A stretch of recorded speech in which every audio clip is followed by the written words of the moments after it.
मैं फरहान और आप देख रहे हैं इंडियन मीडिया बुक। 10 महीने के अंदर कर्नाटका में असेंबली इलेक्शन होने वाला है। हर पार्टी अपने तरफ से तैयारी शुरू कर दी है और कुछ लोग ग्राउंड में काम भी कर रहे हैं। इसी के सिलसिले में डॉक्टर मोईद अल्ताफ़ साहब हैं जो जेडीएस से जुड़े हैं और चांसेस हैं कि हेब्बाल से वो इलेक्शन लड़ने वाले हैं। हमारी कोशिश ये होगी कि इस बार जितने ज़्यादा से ज़्यादा कैंडिडेट का हम इंटरव्यू करें और आपको बताएं कि हर कैंडिडेट में कितना दम है। अल्ताफ़ साहब बहुत बहुत शुक्रिया स्टूडियो आने के लिए। शुक्रिया। तो अल्ताफ़ साहब ऐसा है कि बहुत सारे लोगों को हलचल है कि आप हेब्बाल से जनता दल की तरफ से इलेक्शन लड़ने वाले हैं।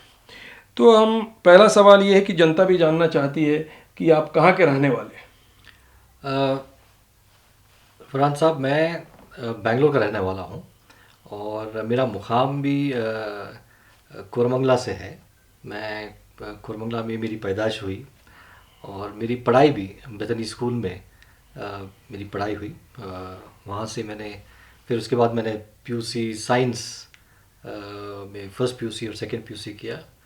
उसके बाद बेंगलोर यूनिवर्सिटी से मैंने यूनिवर्सिटी लॉ कॉलेज से मैंने बीए एलएलबी किया। उसके बाद एलएलएम किया और मैंने हाई कोर्ट में प्रैक्टिस किया मैंने। उसके बाद मैंने 2001 में सुप्रीम कोर्ट दिल्ली में मैंने बेंगलोर से शिफ्ट हुआ वहाँ से और मेरी प्रैक्टिस 2012 तक मैंने सुप्रीम कोर्ट में प्रैक्टिस किया मैंने। अच्छा। और उसके बाद 2013 में मेरी मुलाकात कुमार स्वामी साहब से हुई थी। 2012 में दिल्ली में हुई थी मेरी मुलाकात और उस सिलसिले में ऐसे ही जैसे हम लोग कर्नाटका भवन में कर्नाटका के एडवोकेट्स सारे हम लोग जाते हैं वहाँ पे लंच करने के लिए और ऐसे ही कुमार स्वामी से मुलाकात हो गई थी। तो इंट्रोडक्शन हुआ हमारा। इंट्रोडक्शन होने के बाद कुमार स्वामी साहब ने मुझे पार्टी में ज्वाइन करने के लिए उन्होंने इनवाइट किया। बोले कि भाई आप मुसलमान हैं और एजुकेटेड हैं और एडवोकेट हैं आप, तो आप आपकी कम्युनिटी में बहुत सारा ऐसा इश्यूज़ हैं जो आप लोगों को एड्रेस करना चाहिए, आप लोग आगे आना चाहिए। तब मेरा सियासत में कोई इंटरेस्ट भी नहीं था क्योंकि प्रोफेशन में पूरा मैं इन्वॉल्व था मैं, क्योंकि मेरा कॉरपोरेट और बैंकिंग सेक्टर में मेरी प्रैक्टिस हार्डकोर प्रैक्टिस थी मेरी। और ऑफिस भी मेरी दिल्ली में अल्हम्दुलिल्लाह आज भी मेरी ऑफिस में और मेरे पार्टनर्स हैं वहाँ पे, तो हम लोग प्रैक्टिस करते हैं हम लोग। तो मैंने ठीक है इंशाल्लाह देखते हैं करके। तो फिर बेंगलोर में एक बार जब मुलाकात हुई थी कुमार स्वामी साहब से, तो उन्होंने मुझे सर्वज्ञ नगर से कंटेस्ट करने के लिए उन्होंने मुझे टिकट दिया। तो 2013 में मैंने सर्वज्ञ नगर से कंटेस्ट किया मैंने और नाकामयाबी मिली उस टाइम पे मुझे। और उस तरह से मैंने तो तेरह के बाद फिर आप इलेक्शन नहीं लड़े। 13 के बाद मैंने इलेक्शन नहीं लड़ा मैं, बट पार्टी से जुड़ा हुआ, पार्टी से जुड़ के काम करना था।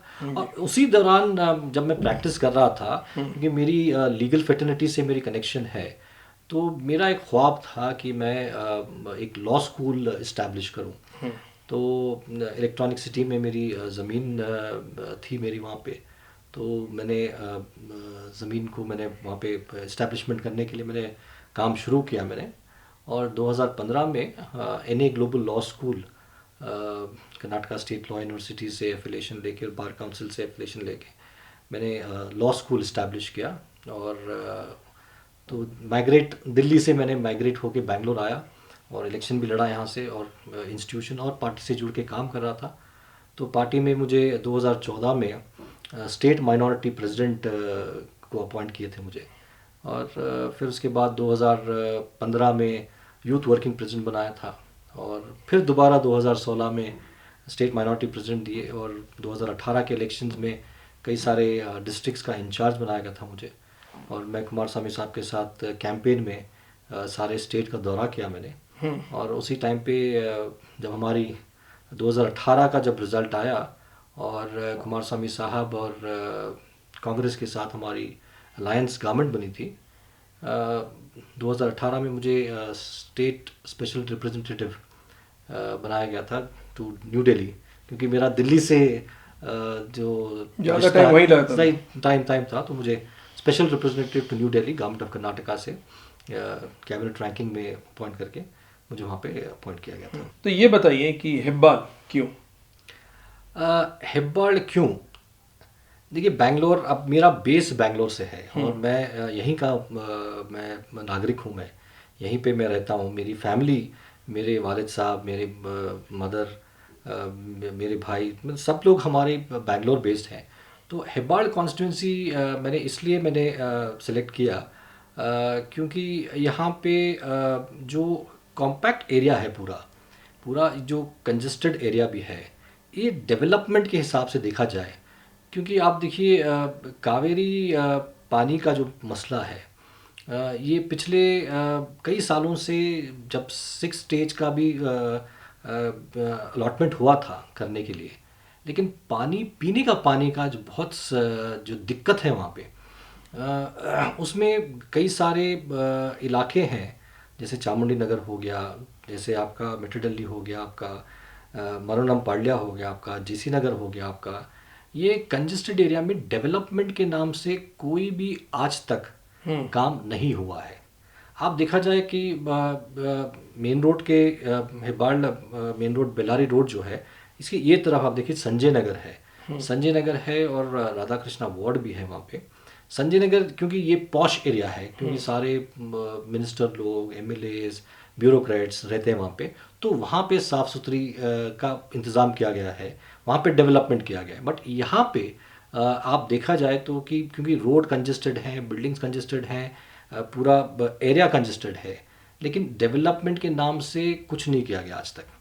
और पीने का पानी, अब रिसेंटली आप देखा जाए, इवन गार्बेज का भी, जो गार्बेज क्लीनिंग का भी है, हेल्थ इशू भी, आप चामुंडी नगर में जो बड़ा ड्रेनेज जाता है, उसका सिल्ट आप देखेंगे तो आप यकीन नहीं करेंगे कि वहाँ के अतराफ़ के लोगों को डेंगू की बीमारी है ना, उस ड्रेनेज की वजह से है। जबकि बहुत सारा फंड गवर्नमेंट से लिया जाता है उसको सिल्ट को क्लीन करने के लिए, गार्बेज क्लीन करने के लिए, लेकिन ये जो ड्रेनेज है, उसमें हेल्थ इश्यूज जो मेजर आ रहा है वहाँ पे गरीब लोग बहुत रहते हैं वहाँ पे, और वहाँ पे जो हेल्थ इशू है वो एक मेजर प्रॉब्लम है। ये सारी चीज़ें देखते हुए कुमारस्वामी साहब ने मुझे रिसेंटली एक फरवरी, इसी साल फरवरी में जब हमारा डिस्कशन चल रहा था, क्योंकि इलेक्शन अभी 1 साल का वक्फा भी है, तो उन्होंने बोला कि भाई आप 2018 में तो इलेक्शन कंटेस्ट नहीं किए, अभी 2023 में जो इलेक्शन आने वाला है, आप हेब्बाल में जाके आप काम शुरू कीजिए। वहाँ पे हेब्बाल ऐसी कॉन्स्टिट्यूंसी है, क्योंकि बैंगलोर का एक एंट्रेंस है हमारा, जैसे एयरपोर्ट से भी आते हैं तो एंट्रेंस है, लेकिन वहाँ पे डेवलपमेंट के नाम से वहाँ पे कुछ नहीं है। वहाँ पे तो जितने भी पार्टीज़ वहाँ पे आके नुमाइंदगी किए थे, उन्होंने डेवलपमेंट के नाम से आज तक कुछ नहीं किया है। कोशिश ये किया जाएगा, क्योंकि हमारी पार्टी के एजेंडा भी जो पंचरत्ना प्रोग्राम है हमारा, जिसमें हेल्थ, एजुकेशन, फार्मर, एम्प्लॉयमेंट और हाउसिंग का हमारा जो स्कीम है और हमारा ऑब्जेक्टिव है, जो हमारा मैनिफेस्टो भी है हमारी पार्टी का, तो उसको हम लेके जाएंगे लोगों के सामने। और लोगों के सामने जब लेके जाएंगे तो ये चीज़ें लोग हमें एक्सेप्ट करना है, और उस एक्सेप्टेबिलिटी को आप लोगों के बीच में जाके काम कीजिए करके कुमारस्वामी साहब ने और देवेगौड़ा साहब ने मुझे वहाँ से कंटेस्ट करने के लिए बोला है। ठीक है, देखिए ये बताइए कि आज लोग जातिवाद और मतलब वोट बैंक जो लिया जाता है Muslim, Hindu, upper caste, lower caste के ऊपर, आप इसमें अपने को कहाँ देखते हैं? देखिए, हमारी पार्टी की जो आइडियोलॉजी है, और हमारे पार्टी का नाम भी आप देखेंगे, Janata Dal secular, Shri H D Deve Gowda साहब, मैं उनको एक आइकॉन मानता हूँ। मैं आइकॉन इसलिए मानता हूँ, ये सेक्युलरिज्म और सेक्युलर वर्ड और सेक्युलर लीडर के आइकॉन है थ्रू आउट इंडिया। पूरे हिंदुस्तान में अगर कोई सेक्युलर लीडर है, वो सिर्फ और सिर्फ देवेगौड़ा साहब हैं। और जो पार्टी की हमारी जो आइडियोलॉजी है कि सारे मज़हब को, सारे जाति को, सारे कम्युनिटी को हम साथ में लेके चलें। और हमारा जो ऑब्जेक्टिव भी है वो सेक्युलरिज्म बेस्ड है हमारा। आज का माहौल जो चल रहा है उस माहौल के हिसाब से आप देखा जाए, चंद फिरका प्रस्त लोग जो ये सेक्युलरिज्म को और जो रीजनलिज्म है हमारी उसको डिस्टर्ब करने के लिए अ, ये कम्युनल एजेंडाज लेके चल रहे हैं। और इस कम्युनल एजेंडा को अगर कोई भी अगर फाइट कर सकता है, उसके उसके खिलाफत कर सकती है और लोगों को प्रोटेक्ट कर सकती है, वो सिर्फ और सिर्फ जनता दल पार्टी है।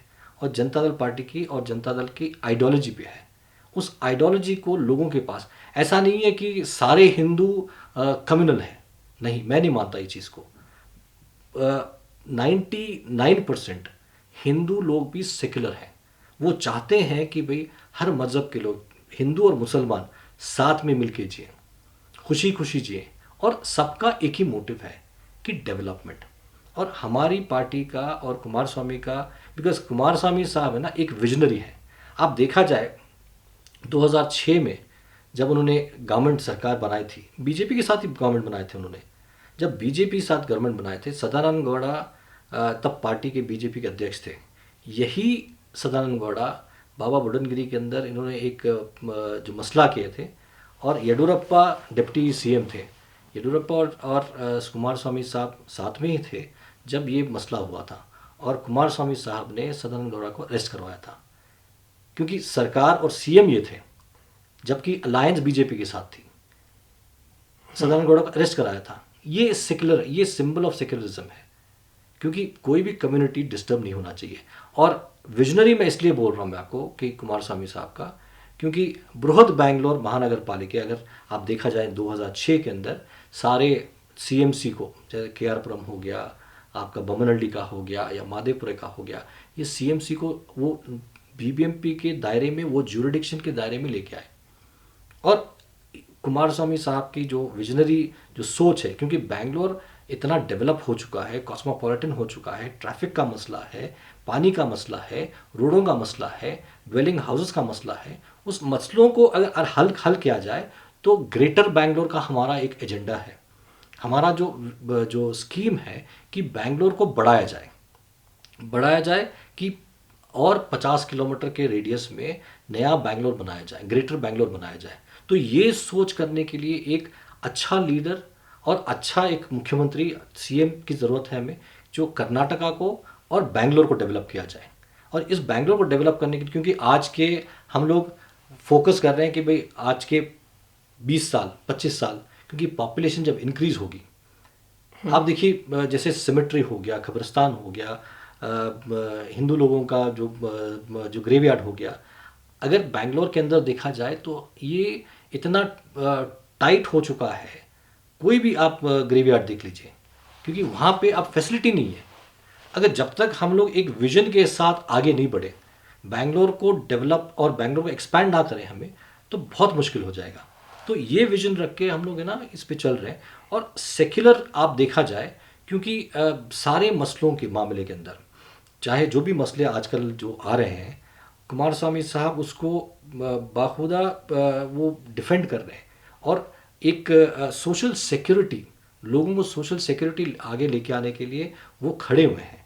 चाहे कोई भी मसला हो जाए, वो कुमार स्वामी साहब उसको असेंबली के अंदर भी उठा रहे हैं, लोगों के बीच में भी जा रहे हैं। क्योंकि चंद लोग, चंद जो ऑर्गेनाइजेशंस हैं, ये ऑर्गेनाइजेशन जो ये कम्युनल हार्मनी को जो डिस्टर्ब कर रहे हैं, उसको प्रोटेक्ट करना ज़रूरी है। और इसका ये सारी चीज़ें, चाहे मीडिया हो, चाहे हम लोग हों, चाहे नागरिक हों, सिटीजन्स हो, ये सब मिलके करना पड़ता है। और जब तक हम लोग सेक्युलर नहीं रहेंगे, एक कम्युनल हार्मनी नहीं रहेगी, और हिंदू मुस्लिम सिख ईसाई साथ में अगर ना जिए हम लोग, तो डेवलपमेंट नहीं होगा। अल्ताफ साहब, आपने कहा कि पिछले बार बीजेपी को आप लोगों ने सपोर्ट किया था, लेकिन जैसे हालात चेंज हुए हैं, आज कोई मुसलमान बीजेपी को तो वोट नहीं देगा। तो कहीं सिचुएशन ऐसा उभर के आता है 2023 में, क्योंकि जो सिचुएशन अभी दिखाई दे रहा है, ये कोई एक पार्टी पूरी सीट लेके आने वाली नहीं है। ऐसे मामले में क्या फिर से आप बीजेपी के साथ सपोर्ट देंगे? देखिए 2006 में एक मजबूरी थी, क्योंकि आप 2004 का बात करें, जब धर्म सिंह और सिद्धरामैया और मतलब कांग्रेस और जेडीएस साथ में गवर्नमेंट बनाई थी 2004 और 2006 के बीच में, जब कांग्रेस ने हमारा सपोर्ट छोड़ा 2006 में, एक मजबूरी आ गई कि राज्य को, स्टेट को बचाने के लिए, क्योंकि एक टेन्योर था, क्योंकि ये सारे एमएलए जो भी हैं, कांग्रेस के हो या बीजेपी के हो या जेडीएस के हो, दोबारा इलेक्शन जाने के लिए वो सिचुएशन नहीं था। तब खुद बीजेपी आई और सपोर्ट किया हमने, और कुमार स्वामी को पहली बार मुख्यमंत्री बनाया गया था। वो गलती का एहसास खुद कुमार स्वामी साहब को है, और उस टाइम पे देवेगौड़ा साहब उनकी जो बीमारी हुई, और इससे ये सदमे से, क्योंकि पूरी ज़िंदगी वो सेक्युलर फ्रंट पे और सेक्युलर आइडियोलॉजी पे इन्होंने काम किया है, और कुमार स्वामी साहब ने बीजेपी के साथ हाथ मिला लिया करके जो दुख हुआ उनको, उस वजह से कुमार स्वामी साहब को भी एहसास हो गया। और जब ये पावर ट्रांसफ़र करने का 20 महीने का, तब कुमार स्वामी साहब ने कहा कि भाई नहीं, अब हम लोग ये इस पे साथ में नहीं जाएंगे, बीजेपी को नहीं जाएंगे। बहरहाल उस टाइम पे बीजेपी आ गई, और 2009 में येडियुरप्पा ने सरकार बनाई, 5 साल सरकार चली, और जेल भी गए, डिनोटिफिकेशन हुआ, करप्शन का मामला इतना हुआ, क्योंकि 3 मुख्यमंत्री चेंज हुए। होने के बाद 2013 में सिद्धरामैया की सरकार आई, 5 साल चली, और वहाँ पे भी कितने घोटाले हुए वो भी पता है सबको। 2018 के अंदर यही कांग्रेस जेडीएस को बी टीम करके इन्होंने एक टाइटल दिया हमें, और जब टाइटल दिया गया, गवर्नमेंट जो फॉर्म हुई हमारी, यही कांग्रेस और उनके हाई कमांड, उनके जो नेशनल लीडर्स थे, जब वर्डिक्ट आया 2018 का, तब प्रधानमंत्री मोदी का भी फ़ोन आया था देवेगौड़ा साहब को कि भाई हम आपको सपोर्ट करेंगे और 5 साल आप हुकूमत कीजिए, कुमार स्वामी सीएम बनेंगे। देवेगौड़ा साहब ने उसको डिनाई किया, और कुमार स्वामी साहब ने भी डिनाई किया।